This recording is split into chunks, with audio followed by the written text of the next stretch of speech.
Looks like he's on, Dr. Neil. Okay. Welcome, everyone. Welcome to the Population Health Webinar Series. Every month, we try to pick a topic that's very pressing, and we try to find an organization that will present us with updated information. And for the month of October, our topic is sickle cell disease. So I want to start with introductions. The first person I would like to introduce is Mr. Maurice Garland. Maurice Garland is the Vice President of Sales at Global Blood Therapeutics. He currently leads all sales teams across the U.S. markets in the sickle cell disease therapeutic area. In addition, Maurice has more than 25 years of experience in the pharmaceutical industry, with 20 years as a leader managing several phases of commercialization and multiple therapeutic areas. He has a proven track record of leading high-performance teams at companies such as Biogen, Sanofi, and Serin Plough. In addition to leading teams, Mr. Garland has had tremendous success securing product access with insurance payers as an account manager. Prior to entering the sickle cell space at Global Blood Therapeutics, Maurice served as Vice President, Divisional General Manager at Biogen, leading the multiple sclerosis commercial teams. Maurice was born and raised in Baltimore City and earned his BA in economics and his executive MBA from the University of Maryland. He currently resides in Bowie, Maryland, a suburb of Washington, D.C., with his wife and 3 daughters. In addition to spending time with his family, Maurice is actively involved with youth in his community and is a member of the Omega Psi Phi Fraternity Incorporated. Our second speaker for today will be Dr. Ayer-Cole. Dr. Ayer-Cole is the founder and director of the Sickle Cell Education Foundation, which provides support to the local community by enhancing quality of life for patients living with sickle cell disease. She has been in private practice since 2005 as a hematologist and oncologist with Central Tampa Hematology and Oncology Associates, caring for individuals with varying stages of cancer and blood disorders. The private infusion center that she developed offers outpatient chemotherapy treatment and care for patients with sickle cell disease and other hematologic conditions. Previously, Dr. Ayer-Cole was a principal oncologist and hematologist at the Physician Hematology and Oncology Association in Tampa, Florida.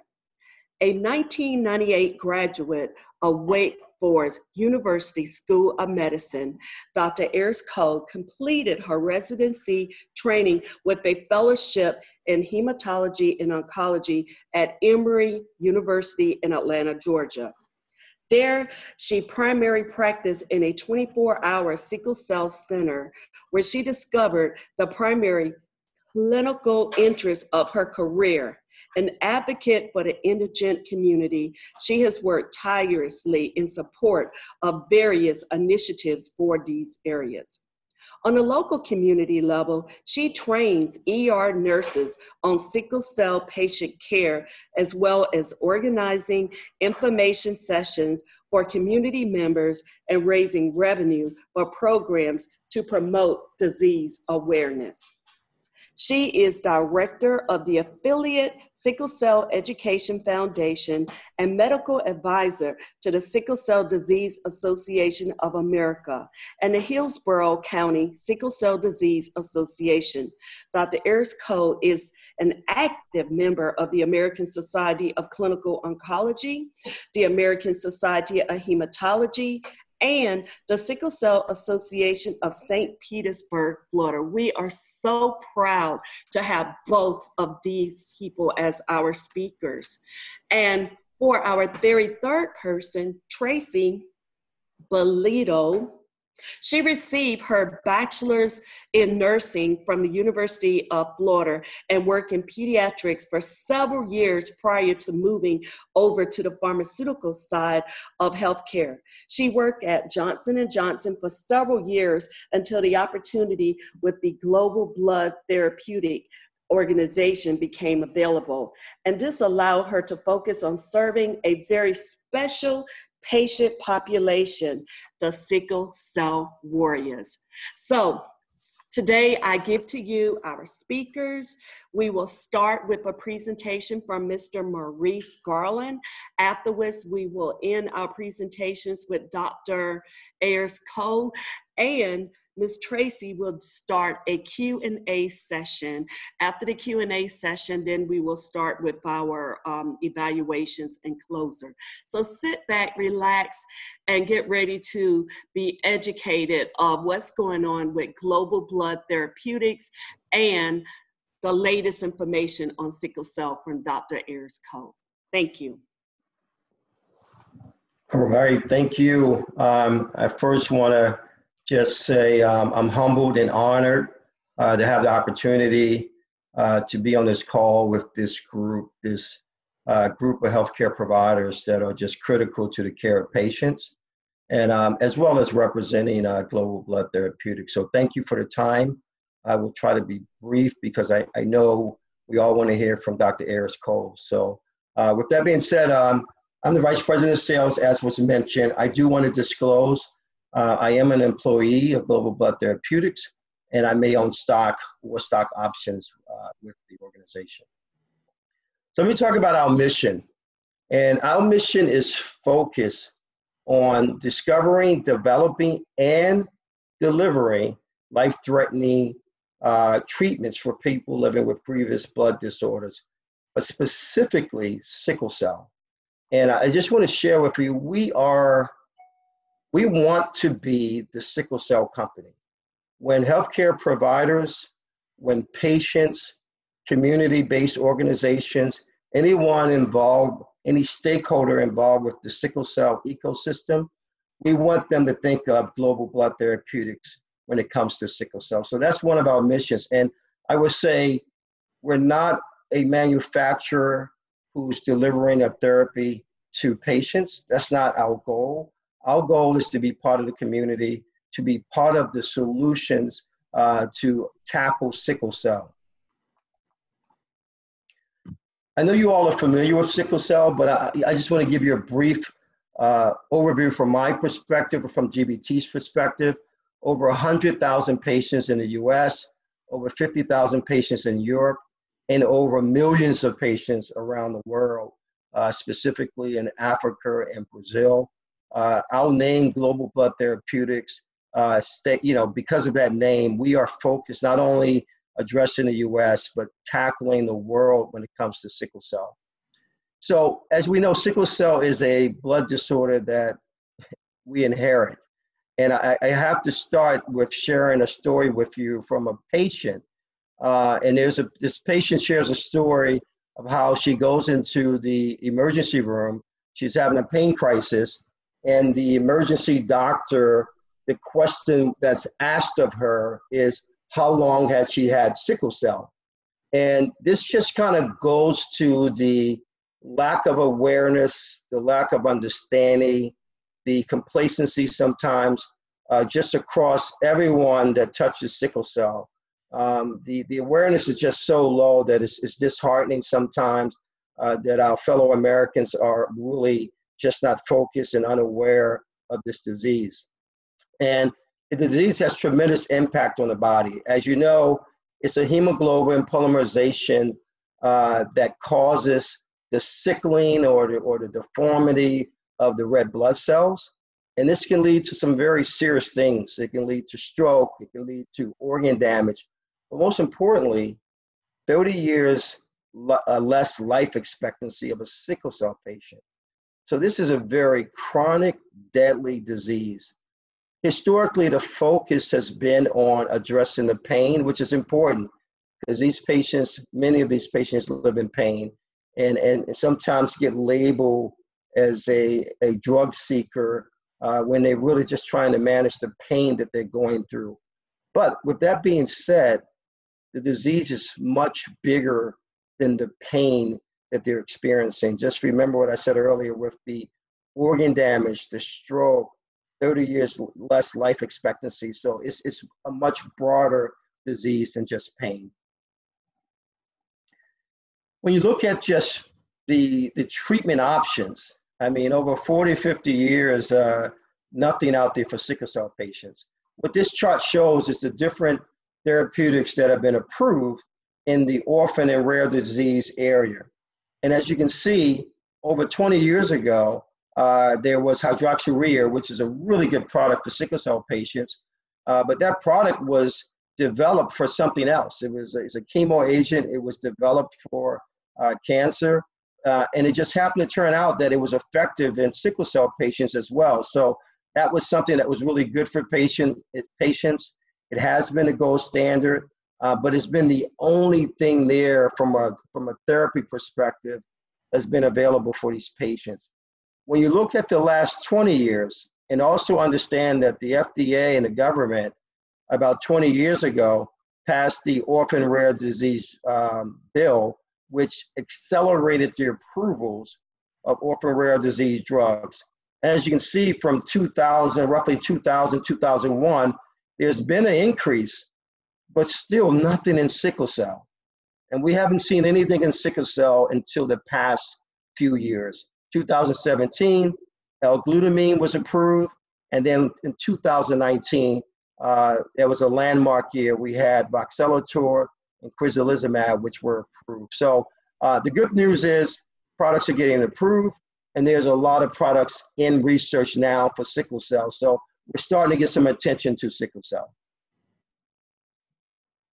As I mentioned, 2019 was just really a landmark year, innovative therapies.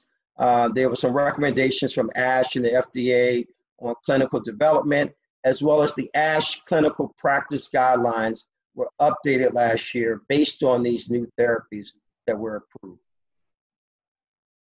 Just a quick history of GBT. We've been around about 10 years. In 2011, the company was founded. The Vuxilator molecule was made in August of 2012. The first patient was dosed with Vuxilator January 2015. And then we had our first patient treated in the phase 3 HOPE trial in January 2017. So if you think about January 2017, when the first patient was treated, we're fast forwarding about 18 months. And then we had our HOPE trial published in the New England Journal of Medicine. And then that led to our NDA submission for Oxbrida, and then it then moved to the approval of Oxbrida. So what you're seeing here is something that's unprecedented. This is probably one of the fastest therapies that has been approved, that's been researched and approved in such a quick timeline. And I remember at ASH last year, right around the time when we got the approval, and hearing the FDA representative that was at our booth talking about how this was one of the most important things that was happening for patients living with sickle cell. So we are focused on beyond just, as I mentioned, just bringing therapy to patients. That is critical, but we're really focused on the entire sickle cell ecosystem. So our clinical research is designed in a way to try to attract patients. As we know, patients of color historically are a little resistant towards clinical trials, and there's a trust issue. So our approach with clinical research is to be aware of those types of things and try to address it as we try to recruit patients to participate in the clinical trials. Our community engagements with grants and sponsorships, we're heavily engaged, and I'll share some specifics in a moment. But more importantly, we also are focused on just bringing disease awareness to everyone, to patients, to providers, to the entire community, because we believe that sickle cell still flies under the radar. And we want to make sickle cell like cystic fibrosis is. We want it to be that well known. And if you know, cystic fibrosis has about 5,000 patients, but everyone's aware of it. We're talking about 100,000 patients, and there's still low awareness. So this is important to us. The last thing I would just say with policy and advocacy, historically, we've had states, Medicaid states that would not approve or reimburse for new products. And several of the states are in the South and the Northeast, where a lot of our sickle cell patients are. But through the work that we did, working on Capitol Hill, what the impact we had was that many of these states that have not approved new therapies for 6 months, they actually, when Oxbrida was approved as well as crizanlizumab, we saw an uptake of approvals early on. So this was a good thing, and this goes to the work that was done on Capitol Hill. Here are just some of the different areas that we focus on when trying to address the disparities in sickle cell care. We work with institutions and healthcare providers like Hopkins and East Carolina and Rochester, as you can see, University of Rochester. But we also work with community-based organizations like the Sickle Cell Disease Foundation and many others. The key is, again, I just want to say, we are not just focused on trying to market a product to patients. Our goal is to be part of the community and to help solve the issues, the problems that are faced in the sickle cell environment. So we want to be a partner, and we're part of the solution. Here's just some pictures of some of the work that we've done. I do want to highlight Ted Love, who's our CEO right here to the far left. He's pictured with a couple of healthcare providers, as well as some leaders of community-based organizations that we partner with. We also have a patient panel down here at the bottom. It's just everything that you can think of. We're trying to be involved and just be a really good partner when it comes to caring for patients with sickle cell. I want to thank you for the time. I don't want to take up too much more time because just like you all, I am very excited to hear Dr. Ayer-Cole as well for a presentation. I will be on for the remainder of the call, and once we get to the end, if there are any questions for me, I will be happy to address them at that time. Thank you. We appreciate it. Dr. Cole? Dr. Ayer-Cole. Hello, my name is Dr. Ayer-Cole. I'm a private hematology oncology doctor in Tampa, Florida. And as mentioned, I've been taking care of sickle cell patients in Tampa, Florida for probably about 15 years now. That was a great talk by Maurice, a good introduction that leads nicely into what we're going to talk about today. Certainly taking care of sickle cell patients is the thing that I most enjoy doing in practice, and being able to help sickle cell patients through their struggles and helping them to live better and longer. And as Maurice mentioned, it's been years since we've had new treatments for sickle cell disease, but we are fortunate that we do have new sickle cell disease treatments that have come out in the last several years, treatments that actually modify the course of this disease. And I found in our practice that we can help sickle cell patients live longer and better. So I'm very happy that all of you all have signed on here today, because it shows that you do have an interest in sickle cell. And we need people like yourselves who have interest in sickle cell disease to educate yourselves about the treatment options for sickle cell, because we're often just putting a Band-Aid on the problem with the pain medications, but not really treating the root of the problem. And so now we can do that. And it's not one drug fits all patients. It's not one size fits all. So it's important to recognize we do have multiple treatment options, and we're here today to talk about one specific option, which is Oxbrida. But we all need to make sure that we educate ourselves about all options that are available, and that we reach out to patients and other providers and find out why patients are not on treatments that modify the drug. Oftentimes I do see patients referred from other hematologists or other providers in the community who are not on the most basic sickle cell drugs and who've never heard of these treatment options that we're about to talk about today. So it's very important as advocates for sickle cell patients that we all are familiar with the basic guidelines for sickle cell care as outlined by the NIH, and that we are aware of the new drugs that are available to modify sickle cell disease, because we can help patients to live better and longer with sickle cell disease. So today we're here to talk about Oxbrida, which is a new drug for sickle cell disease. It's been out for approximately 1 year now, and we're happily using this drug in our practice. We're going to first talk about it and give an overview of sickle cell disease, and then we'll move into an actual discussion about Oxbrida. So we're going to mix some pathophysiology and epidemiology with information about this drug. So I hope that everyone enjoys this educational opportunity to review about sickle cell disease. Let's move on to the first slide. So this slide looks at the prevalence of sickle cell disease in many countries. As most of us know, sickle cell disease mutation was initially found in Africa, specifically in sub-Saharan Africa, and today it's still the highest prevalence of sickle cell disease is in sub-Saharan Africa. However, sickle cell can be found throughout the world, and certainly in the United States. Next slide, thank you.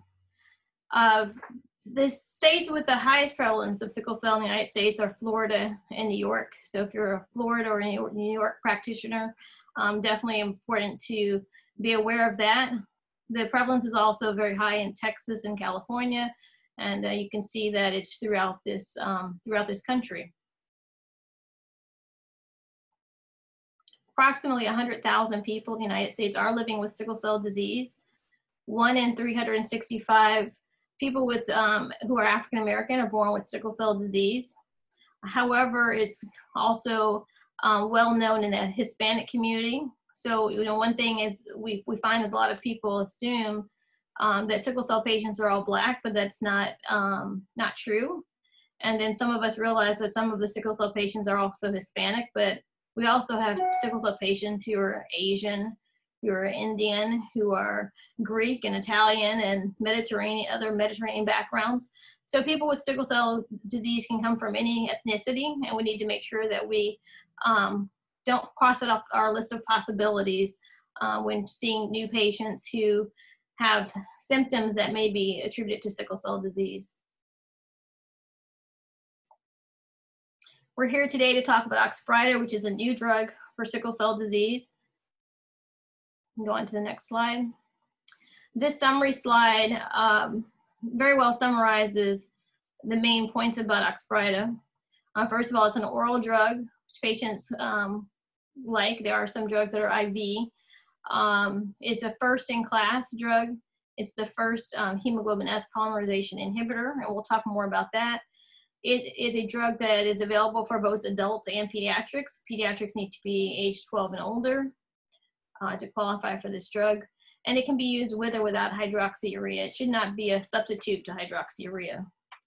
As you saw in Maurice's slide, hydroxyurea is one of the first drugs used for sickle cell disease, and it's the only drug currently known to improve the amount of time people with sickle cell live, and to decrease frequency, and it also decreases frequency and severity of crises. So we shouldn't throw that drug out as new drugs become available. So this slide shows the action of the sickle cell of hemoglobin S polymerization. We have a hemoglobin S, that is red blood cell, that is polymerizing, meaning it becomes rigid. And the rigid hemoglobin causes the red blood cell to sickle. And then the sickling results in hemolysis, which is breakdown of the red blood cell. And hemolysis causes activation of neutrophils, activation of platelets, and impaired vasodilation. This is what causes the sickle cell, damage of sickle cell, which is caused by occluding small blood vessels. The job of the red blood cell is to carry oxygen to the tissues, and as the oxygen is being carried to the tissues, when the red blood cell sickles and causes vaso-occlusion, small blood vessels are blocked and oxygen does not get to the tissues, which causes both organ damage and pain. So this is the cascade. This is the root cause of sickle cell disease. This is hemoglobin S polymerization. So Oxbrida has been designed specifically to intervene in this cascade to stop hemoglobin S polymerization, sickling, and vasoocclusion. So this is a depiction of a red blood cell without Oxbrida. You can see the red blood cell has hemoglobin S molecules. Once the oxygen is released, you can see that causes sickling of the hemoglobin, or polymerization, I should say, of the hemoglobin and sickling of the cell. This is a very nice depiction of a process that we previously didn't understand, but now we understand exactly what's happening with this, with the red blood cell in patients with sickle cell disease. And this sickle cell is what causes occlusion of blood vessels, along with activate neutrophils and your impaired blood vessels, which causes, again, decreased oxygenation to the tissues, which results in pain and organ damage. Okay. So this slide here shows a patient with Oxbrida on board. So Oxbrida binds to 20 to 30% of the hemoglobin molecules. It doesn't bind to all of them. It binds to 20 to 30% of the hemoglobin molecules and prevents them from polymerizing once oxygen is released.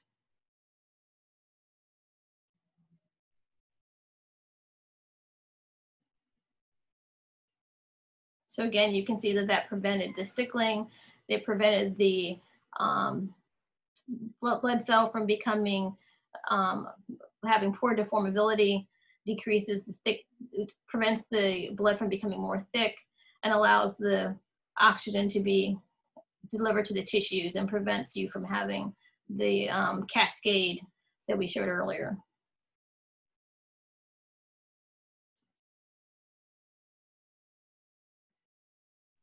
And again, that demonstrates that oxygen is still delivered to the tissue, even with Oxbrida.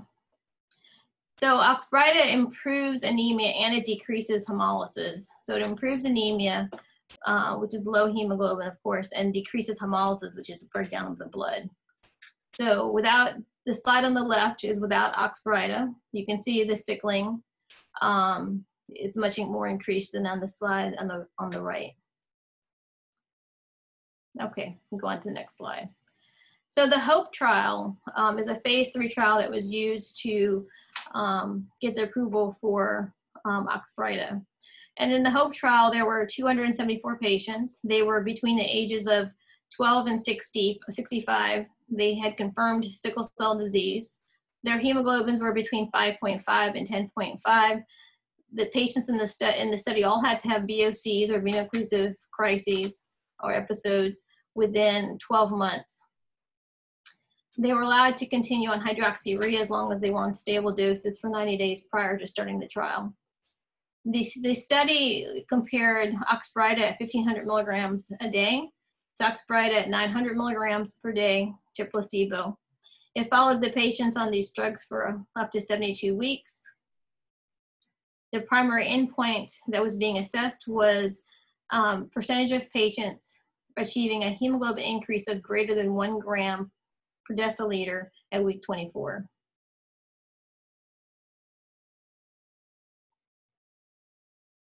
The primary endpoint, again, was percentage of patients who had hemoglobin response, defined as an increase of greater than 1 gram per deciliter at week 24. Secondary endpoints was changes in hemoglobin level versus baseline at week 24, and laboratory markers associated with hemolysis. So they looked also at indirect bilirubin levels and reticulocyte count as a determination of hemolysis. This slide depicts the baseline demographics of patients in the HOPE trial. You can see the median age was 24, that males to females were about equal. that the majority of patients had frequent VOCs. About half of the patients were on hydroxyurea, and the patients were in a number of different countries.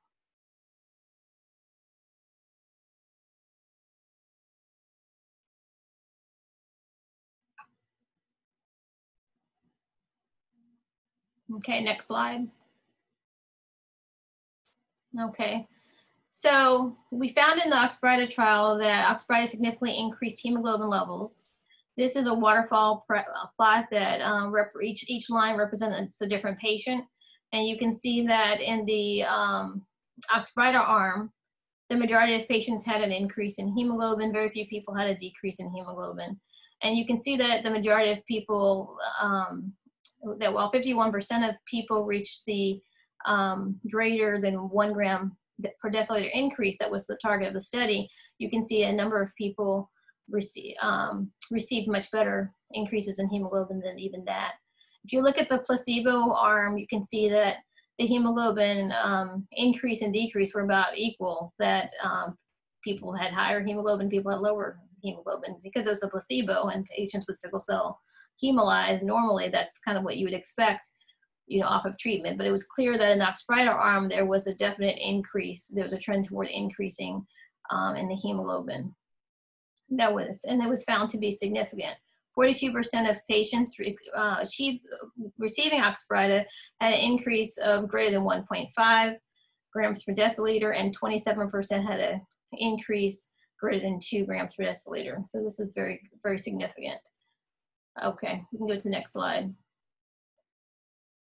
And this slide just shows that the changes in hemoglobin, the increase in hemoglobin was durable over time, that they tended to stay up higher as opposed to the placebo arm. Okay, we can go to the next slide. And this slide shows that the increase in hemoglobin was additional to what you would see just because of hydroxyurea alone. Oxbrida provided an additional benefit on top of hydroxyurea. Okay, so once again, we talked about the fact that I wouldn't do either or, but I would, if patients are on hydroxyurea, there's a benefit to adding Oxbrida. Okay, we can go on to the next slide. Okay, so this slide looks at the efficacy across clinical subgroups. And we can see that in most subgroups there was efficacy of using this drug. We can see the difference in hemoglobin response rates based upon age, based upon VOC history, and based upon hydroxyurea use. Okay, we can move on to the next one. And this slide looks at the secondary endpoints of indirect bilirubin and percent of reticulocyte count. And we look at those because we want to know that the increase in hemoglobin is specifically because of the decrease in hemolysis, which is the mechanism that we're trying to reverse in our sickle cell patients. And so we found that the indirect bilirubins were lower, and the reticulocyte count, another marker of hemolysis, was decreased with Oxbrida, but not with the placebo. Next slide. Okay, so these are blood smears from the placebo patient. You can see that those can be quite chaotic. So we have a day 1 blood smear, and we have a day 90 blood smear, and they're virtually the same. They both have abnormal appearing cells. Now let's look at the next slide.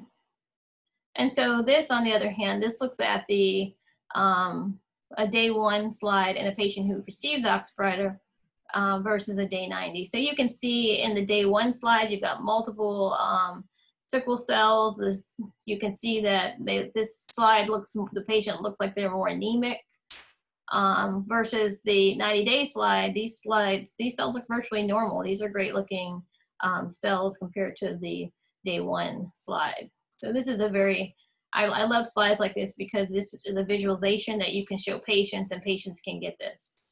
Okay, we can go on to the next slide.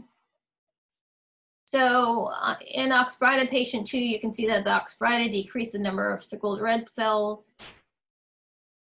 Go on to the next slide.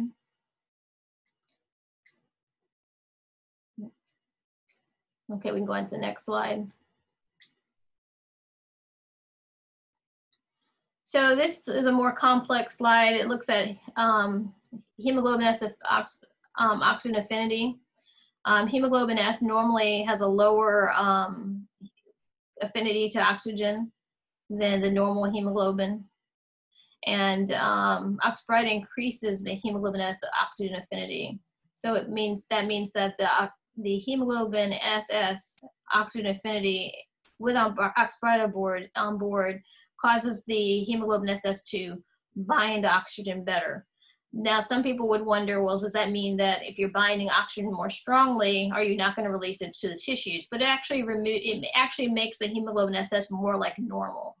So it does allow it to bind the oxygen, but still release the oxygen normally into the tissues. I think we have another slide to show that. Let's go to the next slide. This slide talks about deformability and viscosity. So we know that the sickle cells are less deformable because of the polymerization. They get stuck in small blood vessels and cause damage. And this particular slide demonstrates that the hemoglobin SS red blood cells with the Oxbrida on board have increased deformability. But we also know that it causes decreased viscosity as well. So viscosity is your thickness of the blood. And so we want the blood to be less thick. So it's more deformable, less thick. Complicated slides, but easy principles. So we'll go on. And this slide here looks at kind of what I was saying earlier, is that one of the things that people wonder about is if you have increased affinity to oxygen, will you somehow not be depositing the oxygen into the tissues as the red blood cells should do? So in this slide, it looks at EPO levels and using EPO levels as a marker of tissue oxygenation, because if you have decreased tissue oxygenation, you expect to have increased EPO levels. So again, this is kind of a complicated slide, but a simple principle. The EPO levels did not go up in this test. We can go on to the next slide. All right, so now more back to the clinical stuff. So Oxbrida, just to review, Oxbrida, has been approved for improving hemoglobin in sickle cell patients. But we want to know, of course, that it doesn't have adverse reactions that make the drug intolerable. So fortunately, the adverse reactions in sickle cell patients from Oxbrida listed here are in low percentages and seem to be tolerable. So the advice, we'll go back, okay. The adverse reactions seen here, one is a headache at 26% in the study, diarrhea 18%, abdominal pain 19%, nausea 17%, fatigue 14%, rash 14%, pyrexia 12%. In my practice, I see that people mainly complain of abdominal GI symptoms, and patients with sickle cell disease, they tend to complain of GI symptoms with most of the drugs that we use for sickle cell disease, honestly. That tends to be one of the more common. Occasionally I see people with headaches. I don't personally see a lot of these other symptoms in our patients. However, this is what they found in this study. We'll go on to the next slide.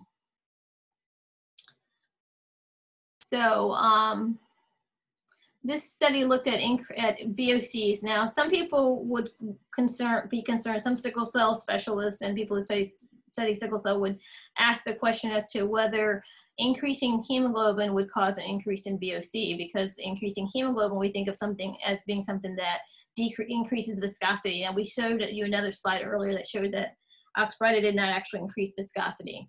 But that's why we have this slide here, and it specifically shows that Oxbrida did not increase VOCs compared with placebo. So that's very good. We'll go on. We definitely don't want a sickle cell drug that increases VOCs. So association between on-treatment hemoglobin levels and VOCs. So this shows that as the hemoglobin became higher, the VOCs did not increase. Okay, let's go on to the next slide. So back to the nitty-gritty clinical stuff. Oxbrida is a pill. It comes in pill form, important because some of our sickle cell drugs come in powders and IV forms. Patients really like pills. They're easier to take in some ways. It comes in the same dose. It's a very easy dose. For most patients, it's 3 pills or 1,500 milligrams a day. You don't have to calculate the dose in most patients. It's a once-a-day dose, which again is very convenient. It's easier than some of our other drugs, which patients take multiple times a day. So that's definite plus for me. It can be taken with or without food, and that again is important. We have some drugs that we have to take with foods that can be a hindrance to compliance, but this can be taken with or without food, and it can also be taken with or without hydroxyurea. Again, I would not stop hydroxyurea when you start new sickle cell drugs. Patients, you'll see, will sometimes stop hydroxyurea, so that's something that you have to warn them against, that it's not something that they should stop just because they have a new drug. The dose adjustments for sickle cell patients on Oxbrida are specifically for severe hepatic impairment, child's PUC, liver disease would require a lower dose. You would decrease the dose to 1,000 milligrams. So again, it's very, very easy dosing. Most people would be on 1,500 milligrams. If you have child PUC, liver disease, they would take 1,000 milligrams instead. And then you also have to be concerned about certain drug interactions, CYP3A4 inducers. Example here given here is fluconazole, but you also have to worry about some other medications that fall in this category, some psych drugs and whatnot will fall into this category.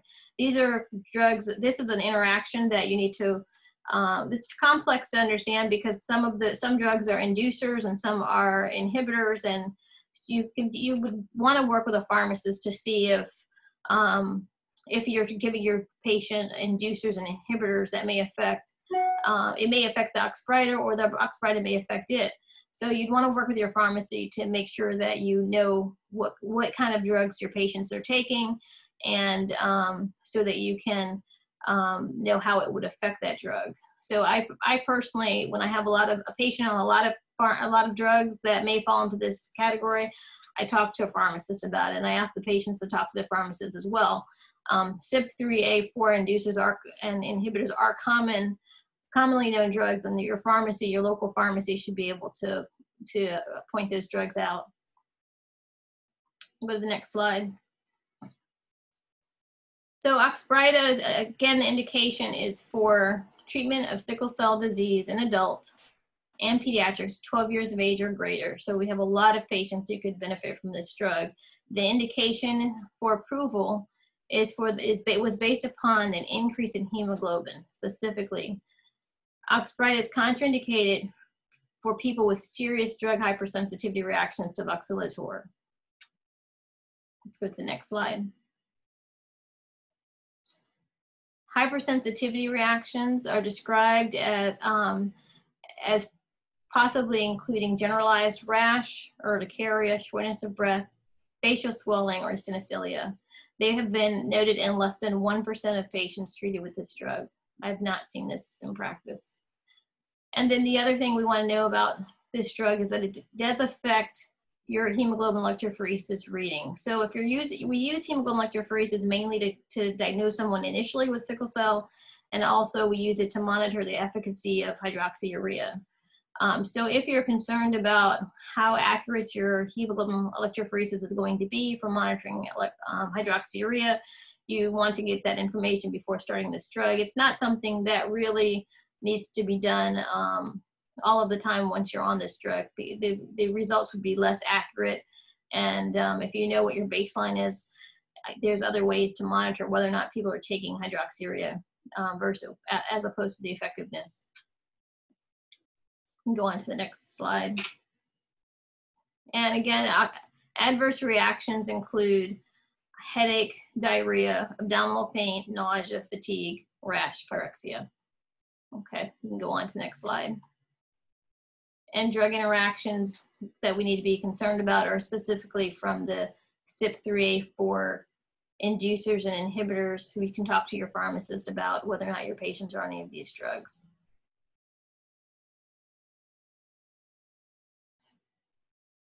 Specific populations that we need to worry about as far as adverse reactions would be in certainly in liver disease patients, severe hepatic impairment requires a reduced dose of Oxbrida, and we also would not give this drug to patients who are breastfeeding.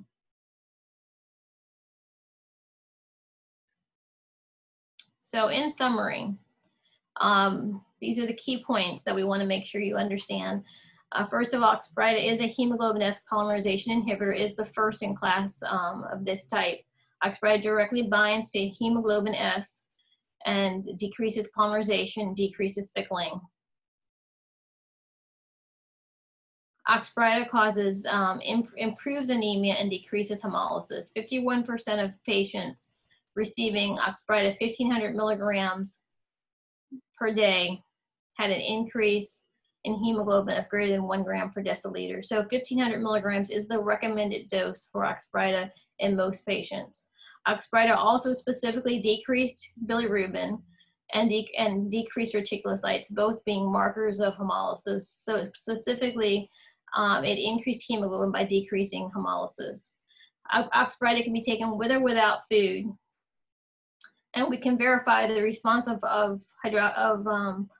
by checking your hemoglobin levels and your hemolysis markers. We can see that the hemoglobin improves and that the indirect bilirubin and the reticulocyte count goes down. And the Oxbrida is available in convenient once-day oral dosing, which patients tend to like. The patients like that it comes in a pill, that they only have to take it once a day, that they can take it with or without food. Contraindications to Oxbrida include hypersensitivity reactions, and we would not give the Oxbrida to breastfeeding patients. We can go on to the next slide. So now we're going to go through a few case presentations so you can apply what you've learned here. So this first patient, Jason, is an 18-year-old with sickle cell disease. He has hemoglobin SC disease. He's going to be away for college for 6 months. His patients are concerned because he will have to transition to another healthcare provider, and his current pediatric healthcare provider has started a discussion on transitioning. He has history of 2 VOCs in the past. He has declined hydroxyurea in the past. He has a hemoglobin of 10. I can't completely see these numbers. They're kind of, the slides are overlapping with the pictures on the side of my screen. So it looks like his hemoglobin says 6, but I'm not sure if that's accurate. His platelet says 150, total bilirubin 1.8, indirect bilirubin is 1.6. Okay, let's go to the next slide. So this is an 18-year-old male who's going away to school. And the question is, is this patient a good candidate for Oxbrida? So as far as age goes, he's fine as far as his age goes. Oxbrida has been tested in people who have hemoglobin SC disease. So the fact that he has hemoglobin SC rather than hemoglobin SS is not a specific contraindication. I would discuss with him the benefits of Oxbrida, particularly being increase in hemoglobin, decrease in hemolysis, and specifically to see if that is a benefit to him. And then if he agrees to start Oxbrida, I would follow him up in 2 to 4 weeks to assess the response of Oxbrida. Okay, we can go on to the next slide. The next patient is Maria. She's a 30-year-old patient with sickle cell disease. She has hemoglobin SS. She has increased shortness of breath in the last 2 months. Her cardiac echo reveals an increased elevated TRV of greater than 3. She has had a heart cath which shows pulmonary hypertension. She's had 2 blood transfusions in the past. She has a history of VOCs in the past, one of which required hospitalization. So treatment of sickle cell disease, she's on hydroxyurea. She's on the maximum tolerated dose. Again, I can't see the laboratory workup. I think it says her hemoglobin is 8. I can't see her fetal hemoglobin. Her white blood cell count looks normal. Her reticulocyte count looks like it's increased. Her platelets are normal. Total bilirubin is definitely way increased. Okay, we can go to the next slide. Okay, so again, does Maria qualify for Oxbrida? She is a patient with hemoglobin SS, and that's not a contraindication. It is approved for people with hemoglobin SS. She does have VOCs, and that's one thing. It's in the study, the people in the study specifically had between 1 and I think it was 12 or maybe 10, 1 in 10 VOCs per year. There are some insurance companies that want to look at VOCs. This drug is not really to decrease VOCs, it's to improve hemoglobin, decrease hemolysis. And in doing so, it may cause some improvement in VOCs. We don't know that. It has not been studied or has not been approved for that purpose.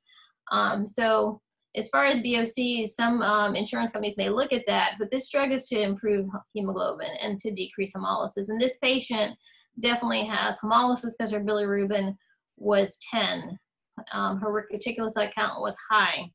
So she does qualify for this drug for the purpose of decreasing hemolysis. The fact that she's on hydroxyurea, that's not a problem. You can take Oxbrida with hydroxyurea, and you should not stop hydroxyurea in order to start Oxbrida. The indication for hydroxyurea is different than the indication for Oxbrida. So one thing we have to start thinking about is in a lot of diseases, we use multiple agents to manage the disease. And one problem I see sometimes with my sickle cell patients is they think one drug is enough. But in order to improve outcomes in sickle cell patients, we need to encourage them to look at all of the things that are available to them and understand the risk and the benefits and make choices in an educated manner. And so again, in this patient, we can follow up. On her Oxbrida by checking her hemoglobin and checking her reticulocyte count and her bilirubin to see whether or not they've improved. And in my patients, that's something I do. I see that the hemoglobin has improved, and I see that the bilirubin and the reticulocyte count has improved. On the other hand, I think it's important to note that, especially during this pandemic, we're not following people up in 2 weeks to check labs. And fortunately, Oxbrida is a drug that you can start and see the patient back whenever they're able to get back into the office, because of the fact that there are no labs that are required. You can check labs to verify it, but you don't have to check labs in a specific time frame in order to stay on this drug. You do want to make sure that the patient does not have cirrhosis. Okay, let's go on to the next slide. And so this is Jamie. Jamie is a pediatric patient. I'm an adult doctor, so I wouldn't see Jamie. But this is a pediatric patient. She's 12 years old, and she has hemoglobin SS. She's an active patient. She has 1 VOC in the past year. She's treated with hydroxyurea at multiple tolerated dose, and she's also taking folic acid, which most of our sickle cell patients should be taking. I can't see her values. I can't see her hemoglobin or her fetal hemoglobin, but I believe it was like around 8. Her reticulocyte count is up, and her total bilirubin's up. And so the question again, is she a good candidate for hydroxyurea? Can we advance the slide? Oh, we don't have another slide? Okay.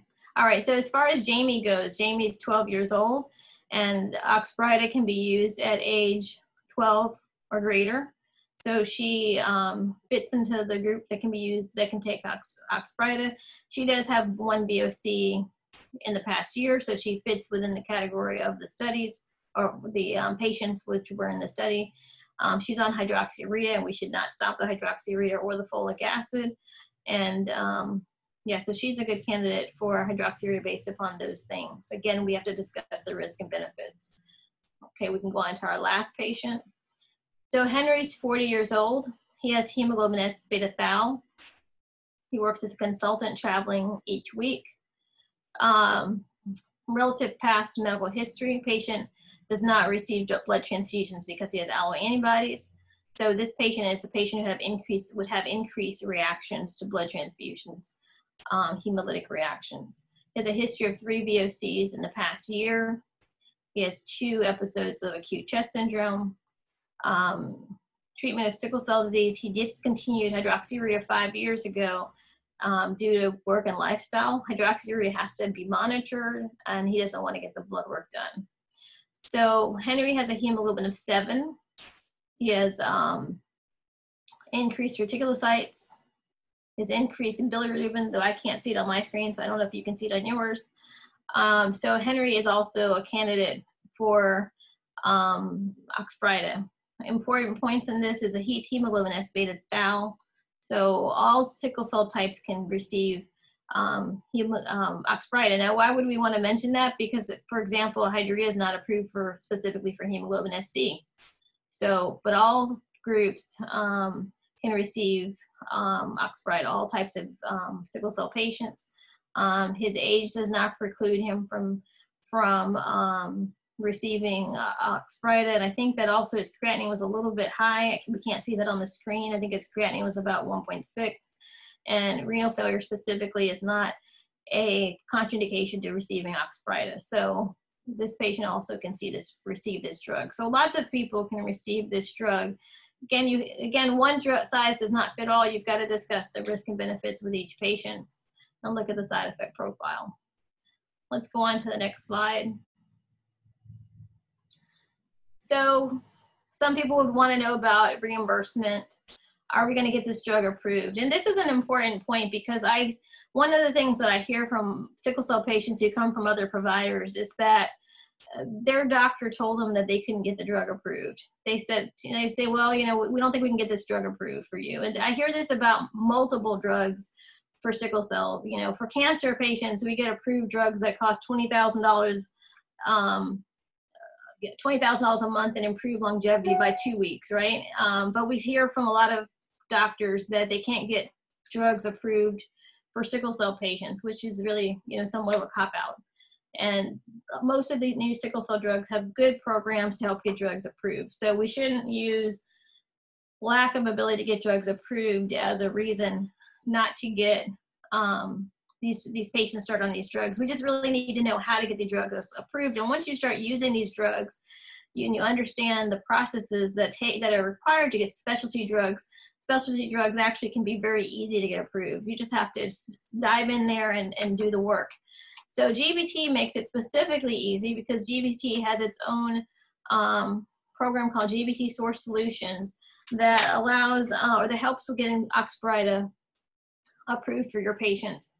So in order to get the patients on this program, you can either have the patients go on the computer, on the internet, and fill out an application, or you can give them a paper copy of an application in the office. I usually try to give it to them while they're in the office and not let them take it with them because you may never see it again. But you can do it one of those 2 ways. And once you turn in that application or you fill out that computerized application, the GBT source programs help patients to fund it if they qualify for copay assistance, if they apply for a free drug. It helps match them up with a specialty pharmacy. We don't get these drugs from your local CVS or Walgreens. They come mailed to the patients from one of 3 pharmacies. In most cases, some programs have other availability, but the GBT source solutions will give you all of the information that you need in order to get this drug for your patient. We'll go on to the next. Oh, that's it. Okay, so I was going faster than I thought, trying to make sure I completed this in the appropriate amount of time. So fortunately now we have time for questions, and that's my favorite part. So I hope that you all have lots of questions because that will tell me that some of you all are going to go out and make sure your patients get these new drugs and have the best sickle cell care available to man.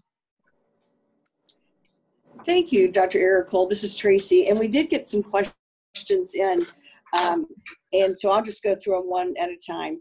First of all, when you're treating a patient with Oxbrida and they have adverse events, do you normally decrease the dose? of Oxbrida and then bump them back up to the higher dose eventually? Yeah, so my patients, I find the most common thing that I see in practice is GI side effects, which our patients have with a lot of different drugs. So oftentimes I tell patients to let's go down on the dose. Some patients who I know already have GI side effects, I may tell them to start at a lower dose. That's off-label, I suspect, but I may tell them to start at a lower dose and work their way up, knowing that these patients are very sensitive to GI side effects. Some patients, we tell them to take it, if they're not taking it with food, take it with food, see if that makes it better. But that's really the biggest thing that I see. I see some patients with headaches, and again, I'll tell them to try to back down on the dose, and then I'll tell them to try to increase the dose if needed, because maybe, some people back down the dose and still have a good increase in their hemoglobin. So I take it patient by patient. You've got to know your patients. Okay. The next question was regarding telemedicine. Have you prescribed Oxbrida using telemedicine without actually seeing the patient? Is that something that is happening, or you feel like has worked out with the COVID? We use telemedicine for probably 90% of our sickle cell visits at this point because of the pandemic. A lot of our patients still come into the office because they come in for infusion services. Some of them drop by just because they want to have blood work done. Other patients maybe have not been in the office in many months. So we do use telemedicine very frequently. And as I was mentioning when I was giving the presentation says, that you can check the blood in 2 to 4 weeks. I think that's really for a different time. I don't think that we really do that often anymore. Anytime a patient comes in for infusion services, we check their blood, and we give the patients the option to come in and get blood work done. We see the patient's blood work if they go to the hospital. But we don't really see that this medication is causing the hemoglobin to go down. It's only causing the medication to go up. So checking the blood reinforces the fact that the medicine is working. It's not really required to check any specific lab to look for toxicity, with the medication. So we're very flexible about how we do this. So we do see our patients, again, for multiple different reasons, whether it's because they're in acute crisis or whether it's because they're in an infusion center, whether it's in the hospital. And so we have ways that we get blood, but we're not being really rigid about having patients come in extremely frequently. The recommendation for checking hemoglobins in sickle cell patients is that they should be checked every 3 months. That's based upon the NIH. Okay. One question. What advice would you tell a patient looking for a life partner about discussing the fact that he or she has sickle cell disease? What does that conversation look like for you? So that's a hard one. I don't even think I've ever been asked that. More people ask, well, what about the fact that I have sickle cell trait as opposed to sickle cell disease? And 1 in 10 African Americans have sickle cell trait, including myself. And I never asked my husband to get checked for sickle cell trait until I was pregnant, I think. So most of us are not making decisions about who we love based upon whether they have hemoglobin S or whether they even have hemoglobin SS. I think that people know the patients, the person that they're dating, and they know their lifestyle, and they're going to make decisions based upon that. I haven't seen at least one person who got really sick and the girlfriend broke up with them. Honestly, that I've seen that happen. I've seen other people have, marital discord over how often a patient is in the hospital. But just like anything else, when you're dating somebody, you get to know them and you decide, is this something I can live with, or is this something I can't live with? And people have to ask themselves honest questions about that. And everybody's sickle cell is not the same. So some people have sickle cell and are never in the hospital, and other people have sickle cell in the hospital every other week. And so that's going to affect your relationship. And each person has to decide what is it that they can live with. And there is somebody for everybody, it seems. So it's not a deal breaker for most people. Okay. Well, and the next question was along those lines. What advice do you give to patients wanting to start a family? Okay. So again, in our practice, we see all kinds of sickle cell patients, the really sick ones and really well ones get married, and we see all kinds of sickle cell patients, including really sick ones and really well ones, have children. And pregnancy in sickle cell is definitely considered to be a high-risk pregnancy. Those people who have less crises, those who are hardly in the hospital, those who have hemoglobin C disease, tend to have much easier pregnancies. Those people who are sicker more frequently, in the hospital more frequently, are going to be in the hospital even more frequently, oftentimes while they're pregnant. And that's a reality. But people with sickle cell can get through pregnancies. They need to have a high risk OB, and they need to be realistic about their disease and what it's going to mean to even have a child dealing with sickle cell. However, people do it all the time.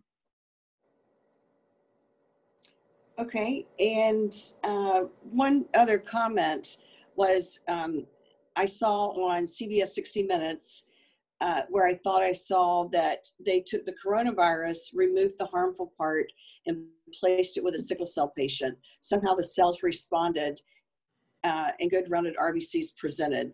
The patient took up wrestling, less pain, and they're hoping for more benefits for sickle cell patients. Have you seen this procedure or heard about this procedure? Okay, well, so first of all, that was not coronavirus. That was actually HIV virus. And it makes people very nervous that it's the HIV virus. But what they do is they take out away, they use the HIV virus as a vector. They take away the part of the HIV that causes HIV, and they just use the virus as a way to spread the new cells. So the new DNA that they're giving. So those are, that's a type of new therapy, but it's not available. It's gene therapy for sickle cell is not available in prime time. It's not available to most people. It's done in very small clinical trials, and it's still a way out. The only curable treatment for sickle cell disease is bone marrow transplant. Okay. And then one question someone had for Maurice, actually two questions. Number one, are there more products coming out from GBT that address sickle cell issues? And the other question was, do you see your experience with Biogen and now with GBT, do you see the two companies or GBT becoming the size of Biogen? So those are questions for Maurice, I think. Yes, yes. Yeah, no, thank you. The first question around the pipeline, we do have other therapies that are focused on sickle cell. So first thing I'll say is we are filing soon the age indication for Oxbrida. Right now it's indicated for 12 and above. We anticipate by this time next year that Oxbrida will be down to age 4 and above. In addition to that, we have a product which we call 601 right now, which is very similar to Oxbrida, but it's more drug in the actual therapy. And so that's very, very early on. So it may be a more improved, more effective Oxbrida. We also have inclacumab, which will be similar to Novartis's crizanlizumab, which is for VOCs, reduction in VOCs and hospitalizations. That's probably, I'm going to say 24 to 36 months away. But the trials are ongoing. We have started those, so that's promising. And then the last thing I would just say is this: we acquired a gene therapy company, early stages, that are looking at potential cures for sickle cell as well. So the whole focus is on sickle cell, but I think the most immediate thing will be a age extension for Oxbrida. And then shortly after that, we probably would be looking at inclacumab, as I mentioned, 24, 36 months out. Second question was around, could you repeat it again, Tracy? I'm sorry, I forgot the second Sure. question. GBT, you worked at your bio. Oh, yeah. You worked at Biogen, and comparing the two companies, or do you see GBT? Yes, okay. Yeah. So I think potentially GBT could be on a similar track as Biogen. I look at MS, multiple sclerosis, I look at sickle cell as where multiple sclerosis was 10, 15 years ago. Not in the sense that the disease is similar, but in the sense that there wasn't therapies for the patients. The infrastructure wasn't there from an advocacy perspective yet. And so the entire system was new. And so that's kind of where we are right now with sickle cell, where we now have a few options out there. Manufacturers are partnering with healthcare providers, as well as community-based organizations. And we're all working together to try to improve the ecosystem, the infrastructure of sickle cell. So with that being said, I think we are where Biogen was 10, 15 years ago. And Biogen was actually one of the first companies with a product in multiple sclerosis. And I will say this, the similarity is Biogen's focus initially was only multiple sclerosis, and they wanted to be the leader in multiple sclerosis. So we are taking a little bit of that same approach, where we only focus on sickle cell right now, and we want to be the leader. So there are some similarities. Okay, and we just have two more questions. One's for Dr. Ayer-Cole, and that was, given the past, the average age of the sickle cell patient, 30 years ago, life expectancy was not what it is today. What is the average life expectancy of sickle cell patients today? Well, I think that the textbook number is in the 40s, the late 40s even. However, I think that the new drugs that we have for sickle cell have not yet been proven to increase the life expectancy because they're new.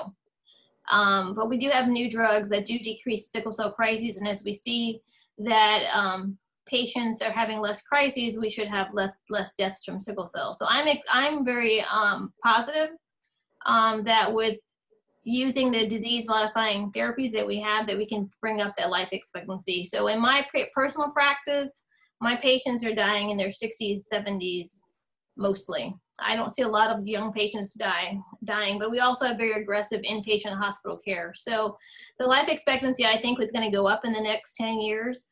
Maybe in the next 5 years, we'll be able to see an increasing life expectancy. But the main problem that I see still is that a lot of patients are not getting disease-modifying therapies. A lot of people are not even taking hydroxyurea, and that's been around for 20 years.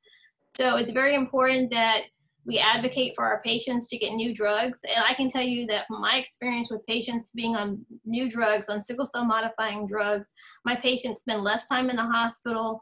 My patients are going back to work. They're having better lifestyles, and they are living longer.